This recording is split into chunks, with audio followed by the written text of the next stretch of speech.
د شیطان مرسته. په انګلند کې یوه مسلمانه سومالۍ میرمنه اوسېدله چې ډېره غریبه او ناچاره وه.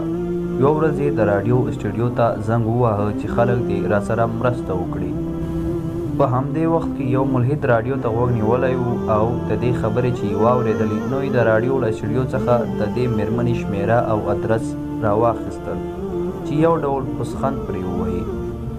ملحد خپلې ځانګړې سکرټرۍ ته غذایي مواد او نور د کور سامان په لاس ورکړ چې دا به د دې ادرس ته ورسوي. خو که یې پوښتنه درڅخه وکړه چې دا د چا له طرفه دی نو ورته ووایه چې دا شیطان راکړل. سکرټرۍ مواد غریبې میرمنې ته راورسول او هغه میرمن ډېره خوشحاله شوه، خو پوښتنه یې ونه کړه چې دا د چا له لورې دی. سکرټرۍ ترې وپوښتل چې آیا نه غواړي پوهه شي چې دا مرسته چا د سره کړې ده؟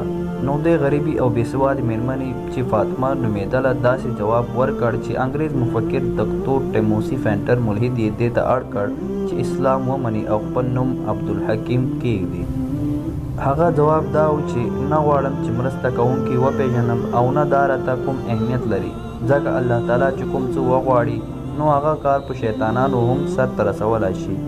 که مو ویډیو پوره کتلې وي نو هیله کوم ویډیو له نورو ملګرو سره هم شریکه کړئ او د لا نورو داسې ویډیوګانو لپاره زموږ چینل سبسکرایب کړئ.